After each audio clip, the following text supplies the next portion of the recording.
प्रिय विद्यार्थियों, आज का टॉपिक है राजस्थान का इतिहास, जिसका प्रमुख शीर्षक है राजस्थान के प्रमुख त्यौहार। पर्व एवं त्यौहार राजस्थान का एक बहुत बड़ा हिस्सा है, जिससे राजस्थान की सांस्कृतिक परंपरा अक्षुण्ण बनाए हुए हैं और इसमें जो प्रेम भाव, सौहार्दीय भाव हमें ज्ञात होते हैं, वो आज युगों युगों की सनातन परंपरा है। पर्व एवं त्यौहार के अंतर्गत हम सबसे पहले लेते हैं गणगौर। ये राजस्थान की प्रमुख त्यौहार है, जिसको हम सभी राजस्थान वासी बड़े धूमधाम से मनाते हैं। गणगौर गीतों का त्यौहार गणगौर होली दहन के बाद शुरू होता है। होलिका दहन के दूसरे दिन कुंवारी कन्याएं तथा विवाहित महिलाएं होली की राख की पीढ़ियां बनाकर उन्हें प्रतिष्ठित करती है। 16 दिन तक कुमकुम और मेहंदी से दीवार पर एक एक स्वास्तिक और 16 बिंदियां लगाकर गणगौर की पूजा करती है। गणगौर में शिव और पार्वती की पूजा होती है। पूजा करते समय स्त्रियां अपने सुहाग के अमर होने और भाई के चिरायु होने का वर मांगती है। कुंवारी कन्याएं भी अप्रत्यक्ष रूप से अपने लिए सुंदर वर की कामना करती है। 16 दिन बाद सायंकाल के समय महिलाएं गीतों के साथ ईश्वर और गौरी की किसी नदी या सरोवर में विसर्जित कर देती है प्रतिमाएं। बालिकाएं गणगौर के अवसर पर गीत भी गाती हैं। गणगौर का जो गीत है बहुत ही प्रसिद्ध है। लोक मान्यता है कि पार्वती के मायके आने पर उसकी सखियों ने नाच गाकर उसका स्वागत किया था। तब से गणगौर का त्यौहार मनाया जाता है। गणगौर चैत्र कृष्णा प्रतिपदा से शुरू होकर चैत्र शुक्ल तृतीया तक चलता है। गणगौर में गण शिव का और गौरी यानी गौर पार्वती का प्रतीक है, इसलिए पार्वती को गौरी भी कहते हैं। जयपुर और बीकानेर में गणगौर की सवारी निकाली जाती है। जोधपुर में भी गणगौर का उत्सव उमंग के साथ मनाया जाता है। अगला है छोटी तीज। तीज की सवारी पिया घनी लागे प्यारी श्रृंगारिक त्यौहार के नाम से प्रसिद्ध तीज विवाहित स्त्रियों का सर्वप्रिय त्यौहार है। गुलाबी नगरी के तीज का त्यौहार और तीज की सवारी बहुत प्रसिद्ध है, यानी विश्व प्रसिद्ध है। विदेशी पर्यटक बड़े आनंद से इसमें सम्मिलित होते हैं। तीज माता की सवारी में सबसे पहले सजे हुए कई हाथी घोड़े चलते हैं, फिर तीज माता और अंत में लोकगीत गाते हुए लोक नृत्य करते हुए सवारी के साथ चलते हैं। श्रावण शुक्ला तृतीया को यह त्यौहार मनाया जाता है। तीज के अवसर पर नवविवाहिताएं पेड़ों पर झूला झूलते हुए श्रृंगारिक गीत गाती हैं। झूला झूलते समय नवविवाहिताएं मनोविनोद करते हुए झूला झूलने वाली स्त्री से अपने पति का नाम पूछती है। जब तक वह नाम नहीं बताती है, उसे पेड़ की पतली टहनी से पीटती है। अंत में नवविवाहिता को अपने पति का नाम बताना ही पड़ता है। त्यौहार का विवाह के बाद मायके में मनाने की परंपरा है। लोक मान्यता है कि विवाह के बाद सास और बहू पहले सावन में साथ नहीं रहती है, अन्यथा जीवन में गृह क्लेश बना रहता है। यानी जो शादी के बाद पहला त्यौहार तीज आता है, यानी सावन आता है, तो सास और बहू अपने अलग अलग रहते हैं। जैसे नवविवाहिताएं अपने पीर में रहती हैं, क्योंकि अगर साथ रहती है तो फिर जीवन भर गृह क्लेश बना रहेगा, ऐसी हमारी हिंदू धर्म में मान्यता है। अतः नवविवाहिता को उनके मायके जबरदस्ती भेज दिया जाता है। अब है बड़ी तीज, इसको कजली तीज भी कहते हैं। भाद्रपद कृष्णा तृतीया को शिव और पार्वती के पुनर्मिलन के उपलक्ष्य में यह त्यौहार मनाया जाता है। विवाहित स्त्रियां अपने पति की दीर्घायु के लिए और कुंवारी कन्याएं सुयोग्य वर की प्राप्ति के लिए यह त्यौहार मनाती है। बूंदी की कजली तीज विश्व प्रसिद्ध है। होली फागुन पूर्णिमा को होली का त्यौहार मनाया जाता है। भक्त प्रहलाद की बुआ होलिका जिसे आग में नहीं जलने का वरदान प्राप्त था, बुरे इरादों के साथ प्रहलाद को अपनी गोद में लेकर आग में बैठ गई थी, मगर होलिका जल गई और ईश्वर भक्त सभी का भला चाहने वाला प्रहलाद बच गया। इसी स्मृति में होली का त्यौहार मनाया जाता है। दहन के पूर्व होली की पूजा की जाती है। होली की आग में गेहूं की बालियां भूनकर घर लाने की परंपरा है। होली दहन के अगले दिन धुलंडी का त्यौहार मनाया जाता है। अब जहाँ प्रसिद्ध होली है वो है भिनाई की कोड़ामार होली। श्री महावीर जी जो करौली में स्थित है वहाँ की लठमार होली, बाड़मेर की पत्थरमार होली और ब्यावर में भी प्रसिद्ध होली मनाई जाती है। मेवाड़ अंचल में होली के अवसर पर आदिवासियों द्वारा भगोरिया खेला जाता है और ग्रामीण अंचलों में गैर नृत्यों की धूम रहती है। शेखावाटी में गीदड़ नृत्य की तो बीकानेर में होली की रमतें प्रसिद्ध हैं। ब्यावर में होली के अवसर पर बादशाह की सवारी निकाली जाती है। जयपुर में होली के अवसर पर सभ्य समाज द्वारा जन्म, मरण और परण का आयोजन होता है। इस कार्यक्रम में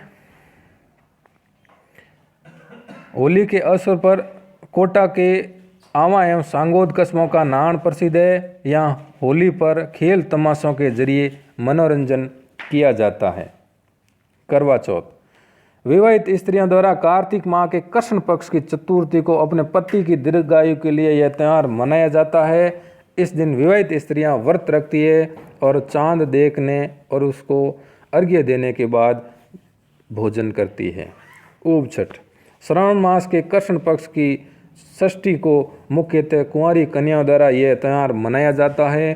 कन्याएं ऊब छठ को पूरा दिन खड़ी रहती है और व्रत करती हैं। शाम चांद देखकर ही भोजन करती है। गुड़ला, मारवाड़ क्षेत्र का लोकप्रिय त्यौहार गुड़ला चैत्र कृष्ण अष्टमी से चैत्र शुक्ल तृतीया तक मनाया जाता है। इस अवसर पर महिलाएं गीत गाती हुई कुमार के घर जाकर छिद्र युक्त मटके में दीपक जलाकर गीत गाती हुई आती है। चैत्र शुक्ल तृतीया को इन गुड़लों को पानी में बहा दिया जाता है। गुड़ला त्यौहार के संबंध में कहा जाता है कि सन 1491 ईस्वी में अजमेर का हाकिम मल्लू खां पिपाड़ पर आक्रमण कर 140 स्त्रियों को बंदी बनाकर अपने साथ ले जाने लगा। जोधपुर के राव सातड़देव इन स्त्रियों को मुक्त कराने पहुंचे। कोसाणा नामक स्थान जो अभी पिपाड़ सिटी के पास है, वहां पर मल्लू खां के सेनापति घुड़ले खां को परास्त कर स्त्रियों को मुक्त करवा लिया। युद्ध में रावल सातड़देव घायल हो गए और चैत्र तृतीय को उनकी मृत्यु हो गई और राव सातड़देव ने घुड़ले खां को मारकर उनके सिर में अनेक छिद्र कर दिए थे। इसलिए उस मटके को घुड़ले खां का प्रतीक माना जाता है। छिद्र किया जाता है मटके में। राव सातड़देव की स्मृति में समय छिद्र युक्त घड़े में दीपक रखकर यह त्यौहार मनाया जाता है। इसमें राव सातड़देव की वीरता का बखान और गान किया जाता है। बस बारस, भाद्रपद कृष्ण पक्ष की द्वादशी को यह त्यौहार मनाया जाता है। महिलाएं इस दिन गाय और बछड़े की पूजा करती हैं। बछड़े के मस्तक पर तिलक लगाकर उसे फूलों की माला पहनाई जाती है। फिर उसे बिजोवना खिलाया जाता है। बिजोवने में अंकुर निकली मोठ की दाल, चने और लड्डू होते हैं। उसके बाद महिलाएं अपने पुत्रों को टीका लगाकर उन्हें लड्डू खिलाती है और नकद रुपए और भेंट भी देती है। इस दिन महिलाएं केवल उबले मोठ की सब्जी, बाजरे की रोटी खाती है। निर्जला एकादशी, ज्येष्ठ मास के शुक्ल पक्ष की एकादशी को निर्जला एकादशी मनाई जाती है। लोग निर्जल उपवास करते हैं। ब्राह्मणों, कन्याओं और निर्धनों को दान दक्षिणा दी जाती है। ऐसी मान्यता है कि निर्जला एकादशी का व्रत करने से सभी एकादशियों का फल मिलता है। रक्षाबंधन, भाई बहन के पावन प्रेम का प्रतीक रक्षाबंधन का त्यौहार श्रावण पूर्णिमा को मनाया जाता है। बहनें अपने भाइयों की कलाई पर राखी बांधकर श्रीफल और मिठाई भेंट करती है। भाई भी अपनी बहन की रक्षा का वचन देता है और यथा सामर्थ्य उसे भेंट और नेक भी देता है। जन्माष्टमी भाद्रपद कृष्ण अष्टमी को श्री कृष्ण जन्म दिवस के रूप में यह त्यौहार मनाया जाता है। इस दिन मंदिरों में श्री कृष्ण की झांकियाँ सजाई जाती है, लोग उपवास करते हैं और 12 बजे श्री कृष्ण का जन्मोत्सव धूमधाम से मनाते हैं। श्री कृष्ण जन्मोत्सव के बाद पंचामृत और धनिये व मिश्री से युक्त पंजोरी या पंजीरी का प्रसाद वितरण किया जाता है। इसके बाद श्रद्धालु उपवास खोलते हैं। जल झूलनी एकादशी भाद्रपद शुक्ल एकादशी को जल झूलनी एकादशी कहा जाता है। इस दिन ठाकुर जी, जिनका पूर्व रूप विष्णु, कृष्ण भगवान, अन्य इत्यादि है, की सवारी निकाली जाती है, जिसे रेवाड़ी कहा जाता है। ठाकुर जी को बेवाण यानी विमान में विराजमान कर गाजे बाजे के साथ जलाशय पर यानी तालाब पर ले जाकर स्नान करवाया जाता है। इस दिन लोग उपवास भी रखते हैं। दशहरा यानी विजयदशमी वीरों का पर्व दशहरा अश्विन मास के शुक्ल पक्ष की दशमी को मनाया जाता है। राम द्वारा रावण के वध की खुशी में यह त्यौहार मनाया जाता है। इस दिन असत्य पर सत्य की विजय माना जाता है और सूर्यास्त के समय रावण, कुंभकर्ण और मेघनाथ के पुतलों का दहन किया जाता है। आज़ादी से पूर्व दशहरे के दिन रियासतों में विशेष दरबार लगाए जाते थे। सामंत सरदार शासक को मुजरा करते आते थे। परगनों से राजा के लिए भेंट आती थी। कोटा का दशहरा पूरे विश्व में प्रसिद्ध है। दीपावली दीपों का त्यौहार दीपावली कार्तिक अमावस्या को भगवान राम का 14 वर्ष का वनवास समाप्त होने के बाद अयोध्या लौटने की स्मृति में मनाया जाता है। दीपावली के पूर्व ही घरों, दुकानों, बाजारों की सजावट शुरू हो जाती है। नए कपड़े, मिठाइयाँ, नए वाहन, सोने चांदी की खरीद, गृह प्रवेश आदि दीपावली की पहचान है। यह त्यौहार 5 दिन तक विभिन्न रूपों में मनाया जाता है। कार्तिक कृष्ण त्रयोदशी को धनतेरस, चतुर्दशी को रूप चौदस, अमावस को दीपावली, कार्तिक शुक्ल प्रतिपदा को गोवर्धन पूजा, कार्तिक शुक्ल द्वितीय को भाई दूज का त्यौहार मनाया जाता है। फूल डोल महोत्सव राम शनि संप्रदाय का फूल डोल महोत्सव शाहपुरा भीलवाड़ा में फागुन शुक्ला एकादशी से चैत्र कृष्ण पंचमी तक मनाया जाता है। फूल डोल महोत्सव के अवसर पर राम शनि साधु एवं ग्रस्त शाहपुरा आते हैं। आमजन एवं श्रद्धालु द्वारा भी इस उत्सव में सम्मिलित होने से यह मेले का रूप ले लेता है। इस अवसर पर अपराधी राम शनि साधुओं के प्रकरणों पर भी महंत द्वारा निर्णय लिया जाता है। साधु बनने वाले व्यक्तियों को दीक्षा दी जाती है। फूल डोल महोत्सव में महंत का चतुर्मास व्यतीत करने का स्थान भी तय किया जाता है। अक्षय तृतीया वैशाख माह की शुक्ल पक्ष की तृतीया अक्षय तृतीया यानी आकातीज कहलाती है। अक्षय तृतीया को लोग अबू सावे के रूप में मनाते हैं और बिना मूर्त निकलवाए ग्रामीण अंचलों में बड़ी मात्रा में बाल विवाह भी होते हैं। और आज़ादी से पूर्व इस दिन राज्य में दरबार लगते थे।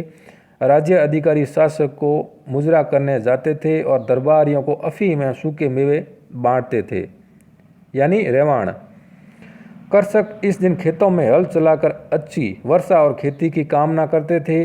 बाजरा, गेहूँ, चावल, तिल, जौ इत्यादि 7 अनाजों की पूजा इस दिन की जाती है और किसानों के लिए अक्षय तृतीया बहुत बड़ा पर्व है। तो इस प्रकार राजस्थान में भिन्न भिन्न त्यौहार मनाए जाते हैं। इन त्योहारों के उपलक्ष्य में नृत्य गान भी किए जाते हैं। बहुत ही सद्भावना से, बहुत ही सादगी से इस त्योहारों को राजस्थान में प्रत्येक जाति संप्रदाय जो भी है अपने अपने धर्म के अनुकूल धूमधाम से मनाते हैं। एक दूसरे को वहाँ पर आमंत्रित करते हैं और भाईचारे का यहाँ पर बहुत ही बड़ा उदाहरण पेश होता है और लोक जनमानस में इन त्योहारों का विशेष महत्व है।